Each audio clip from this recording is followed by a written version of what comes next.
I'm Faye Waterman, the Conversation Curator, and today my guest is Carla Caswell. And I'm just going to ask Carla where she comes from and why she does what she does. So, Carla, I'll pass it over to you. Well, thanks, Faye. It's great to be chatting to you today. Where I come from is quite a loaded question for me because I was born in Zimbabwe. I grew up in South Africa. I've lived in England, and I'm now living in Bali. So it's quite a journey I've been on. But through all of that, I experienced a really big trauma as a child, and it really, without even realizing it, created this perfectionism in me. And I spent years struggling with it and really just not understanding why I was kind of always stressed and always burning out and ending up in anxiety and all of these things. And it was only later in life, when I ended up in hospital with burnout, that I started to really unpick all of my, life and life decisions, and realized that a huge part of it was this need for perfection, and this need to continuously push myself to achieve, these sort of flawless expectations I had on myself. So that's through my journey to recover on that is why I'm so passionate about helping other people, who are ambitious and want to continue to do great things, but without, the sacrifice of relationships or their health. You started a business. Now, what is your business called? Tell us a little bit about what you do inside your business. So my business is just my name, Carla Caswell. You get me when I coach you. What happens inside my business is I have a very holistic approach to how I look at things, because I feel that there wasn't one particular thing that helped me on the road to recovery. It was a mixture of all of these sort of life choices, I guess, is the best way to explain it. And so when I work with my clients, I look at everything from their fitness to their nutrition to their sleep patterns. And then we look at goals, we look at boundaries. And in a lot of cases as well, we do a little bit of kind of childhood trauma work. I'm not a trauma counselor, but a lot of what we struggle with in our adult lives goes way back to, what we've not dealt with in our childhood. So we do touch on that and try and pick that and bring that to the surface. And so for me, it's sort of, a mind, body, and soul, I guess, aspect to, and we put together a really practical strategy. I'm very much about making something work for your lifestyle. There's so many brilliant things out there, but if it doesn't fit in with your daily routine, it's never going to become a habit, and it's never going to be entrenched in your psyche so that you can continue to do it. Who do you work with? What sort of people do you work with, Carla?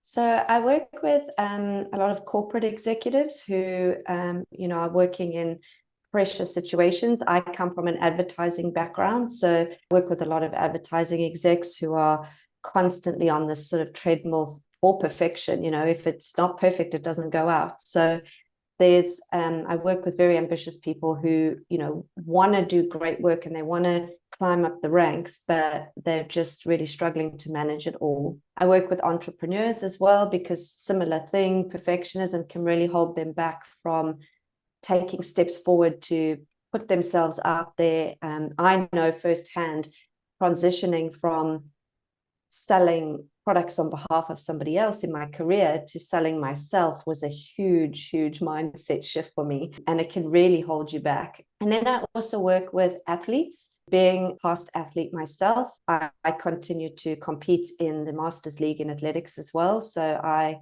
know what it's like to want to perform at that level, and the importance of downtime for athletes. I think as a coach, that's probably the biggest thing that I kind of coach people, is to relax and to value downtime. Because when I started to value my health and my downtime and my mindset, that's when I actually performed better than when I was just pushing and training and working and all of those things. When someone comes to you, do they have a certain expectation of what you can do for them, or is it that they're just in this space of, I don't know what to do or where to turn or who to go to or who to trust? They come to you and you take them through, you said your first session is a strategy session, so that you take them through the strategy so that they understand what is expected within working with you.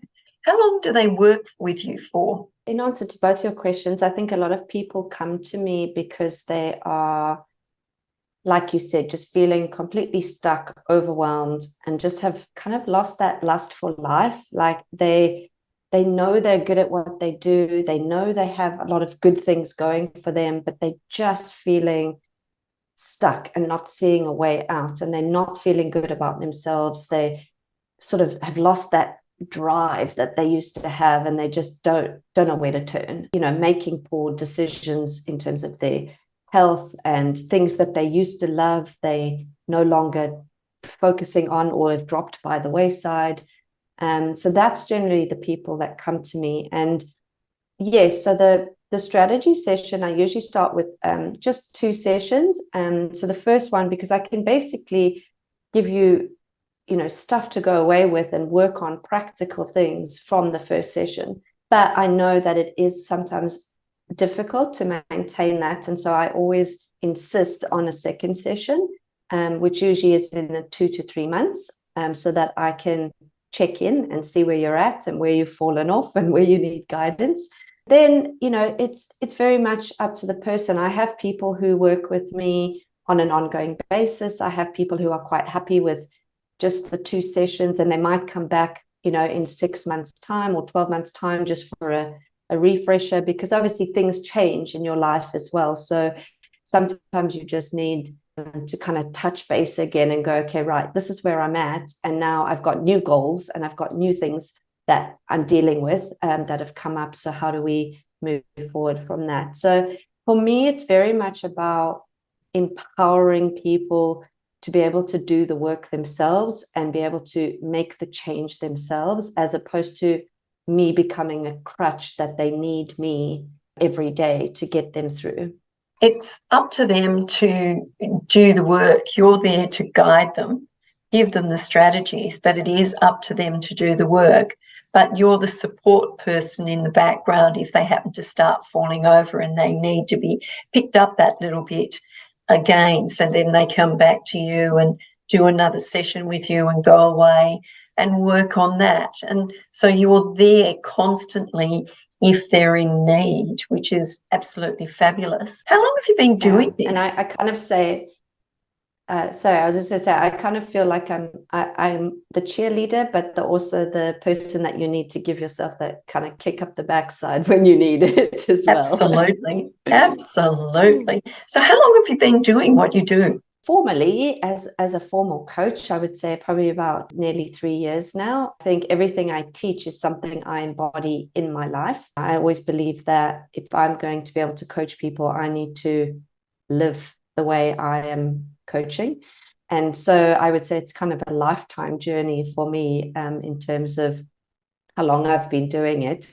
It's a part of who I am. But yeah, in a formal coaching space, about 3 years now, which is, I'm super blessed. It's so good. It's all about leading by example, isn't it? Absolutely. I think this, especially as a perfectionist coach, I see so much out there that is just putting people, it's creating this need for perfection, like social media and all of that. And I think with me, I have to embody the authenticity of who I am, with my good days and my bad days, because that's the reality we live in. We don't live in a, sunshine, rainbows and unicorns world all the time. I mean, it would be lovely. I always think of, this is showing my age, but the Care Bears, and they lived in those clouds and it was all just beautiful in pastel colors and lovely. It's not like that, though, is it? It's not, unfortunately not. So, I think, like you say, it's about really just being real about what is achievable and what is not. And that's where the strategy comes in as well. It's like not taking on too much change at once, like just trying to implement things that are important and critical, and then you can work towards the rest of the stuff. And it kind of all sort of like a jigsaw starts to lock in together when you start to get a few pieces right. Step by step, it's chunking it down, isn't it? And doing one thing and getting it right and then moving on to the next thing. Because if you try and do everything all at once, it gets a bit overwhelming. So therefore, if you just chunk it down and work through each little step or each step as it comes up, then success is there. But any results are up to each individual client. You give them those strategies and then you're there to pick them up and do all that sort of thing. Why are you so passionate about it? What's the passionate side for you?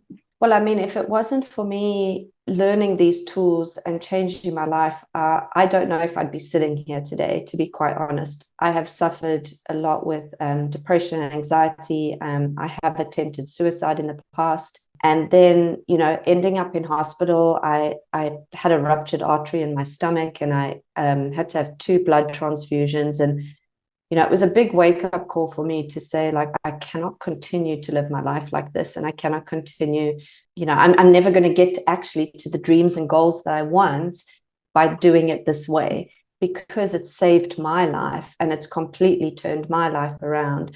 I cannot not be passionate about it, because it's just, I don't know where I would be if I hadn't, made these changes. Yeah. It's interesting, isn't it, that we can reflect back on things that we've done or experienced. They bring us to a place where we can then reflect back on them.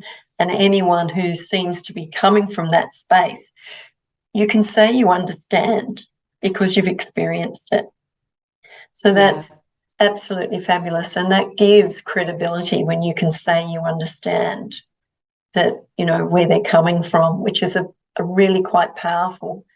Where do you see yourself down the track? Where would you like to see yourself down the track? Do for me, it's not very different to where I am now, to be honest. I mean, I'd obviously love to be helping so many more thousands of people, because that's what I'm passionate about. And I have a huge passion for helping the youth as well, because I feel like I could have saved myself so many years of grief and trouble if I'd had me back then. If I can impact people when they're young and allow them to come into adulthood feeling more secure, having the tools to deal with all these things. Nobody prepares you for the real life challenges of trying to perform at work and trying to be, perform in your relationship and perform in your sports if you're doing that, and, trying to manage all of this together. Like, I definitely did not have the skills to do that. If I can do more of that, then I could definitely die happy. You must start working with these. I do know.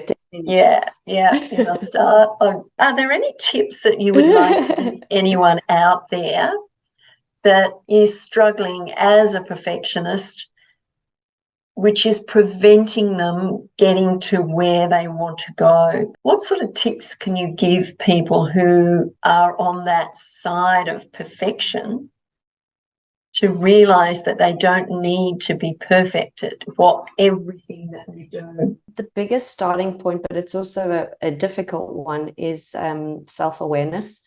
I think we need to be quite conscious of what are the things we're doing, like, in the day, and catching ourselves and going, is that a real reason to wait on something, or is that me just being scared to do it? So that's a big one. And then I think also, we touched on it slightly, is just start small. Perfectionists, like, I know I used to always think everything had to be done before I could even do anything. If you just start small with anything in life, start small with your mindset practices, start small with exercising once a week, if you're doing nothing, start small by just not having a chocolate every day, or whatever it is. Start small with that business idea.